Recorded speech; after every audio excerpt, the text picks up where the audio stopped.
பரமக்குடி அருகே நெற்பயிர்களை சேதப்படுத்தும் பறவைகள் மற்றும் காட்டுப்பன்றிகளால் விவசாயிகள் பெரும் இன்னல்களை சந்தித்து வருகின்றனர். அவர்களின் வேதனைகளை விவரிக்கிறது இந்த செய்தி தொகுப்பு.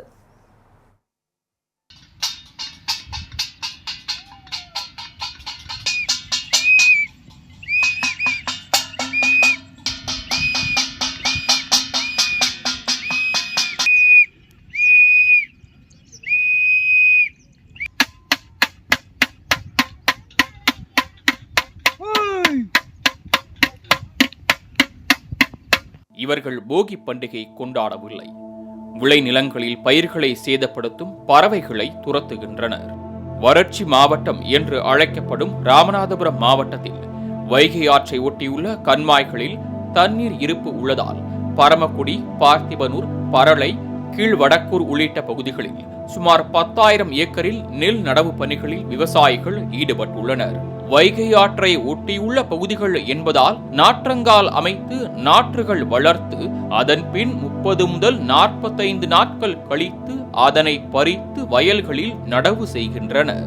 ஒரு ஏக்கர் நாற்று பாவி ரொம்ப சேதாரப்படுத்தியிருக்கு. நாற்று பற்றாம பாதி நடாம கிடக்கு.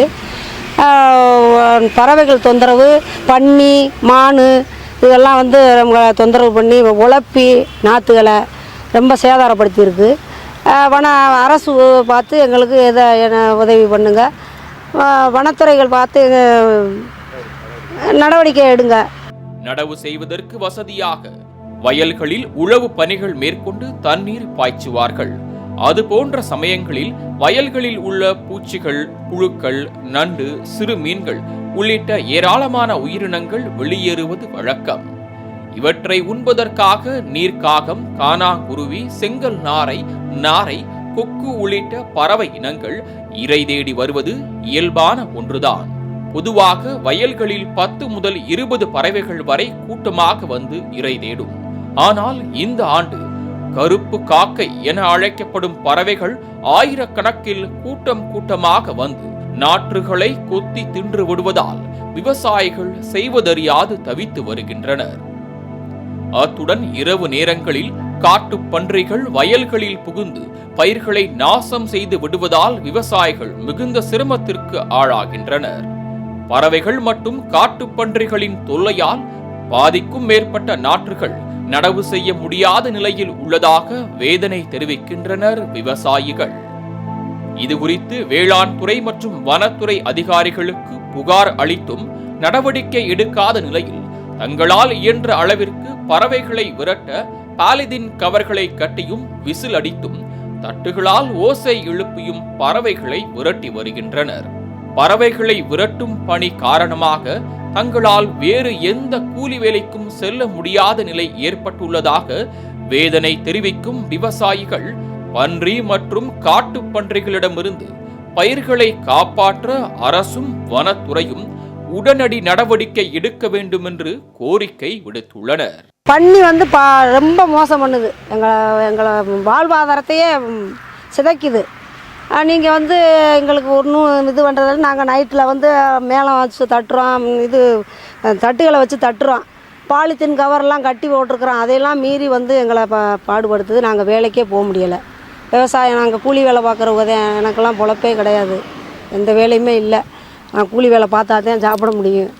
அதனால் நான் அந்த நைட்டில் பார்த்துக்கிட்டு இருக்காப்புல இருக்குது. இப்போவும் ஓடியாந்து இந்த வேலை குருவி விரட்ட வந்திருக்கிறேன். பாதி நடாமல் கிடக்குது. ஒரு ஏக்கரில் பாதி நடாமல் கிடந்தா எப்படி நான் பிழைக்கிறது?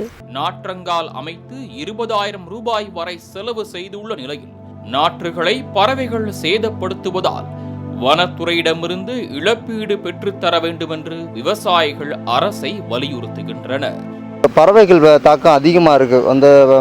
முளைக்க விட மாட்டேங்குது. ஃபுல்லாக நட்ட நடுகை ஃபுல்லாக அழித்து உட்காந்து இதுன்னு போயிடுது. பகல் நேரங்களில், இரவு நேரங்களில் காட்டுப்பன்றி அதிகமாக டிராக்டர் போட்டு உழுது விட்டு போயிடுது. மக்களுக்கு பெரும் இழப்பீடு, மன உளைச்சலாகுது, இழப்பீடு அதிகமாகுது. அதை இது காட்டுப்பன்றி விரட்டுறதுக்கோ நைட் நேரத்தில் பாலித்தீன் கவர்கள் அங்கங்கே பாலித்தீன் கவர்களை கட்டி வச்சுருக்காங்க. தட்டுகளை வச்சு தட்டுறாங்க, விசில் அடிக்கிறாங்க. மக்கள் பெரும் மன உளைச்சலுக்கு ஆளாகிறார்கள். இது அரசு இதை ஒரு கவனத்திற்கு கொண்டு செல்ல வேண்டும். வனத்துறை மூலியமாக இழப்பீடு பெற்றுத்தர வேண்டி கேட்டுக்கொள்கிறோம்.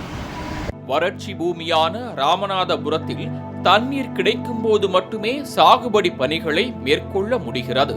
அதிலும் பறவைகள் மற்றும் காட்டுப்பன்றிகளின் தொல்லையால் மிகுந்த நஷ்டத்திற்குள்ளாகும் இந்த விவசாயிகளுக்கு அரசும் வனத்துறையும் இணைந்து உரிய நடவடிக்கை எடுத்து இழப்பீடுகளை வழங்க வேண்டும் என்பதே அனைவரின் கோரிக்கையாக உள்ளது. நடவடிக்கை எடுக்கப்படுமா, இவர்களின் வேதனை தீருமா என்பதை பொறுத்திருந்து பார்ப்போம். மாலை முரசு செய்திகளுக்காக பரமக்குடி செய்தியாளர் சசிகுமாருடன் ஷிபா ஜன.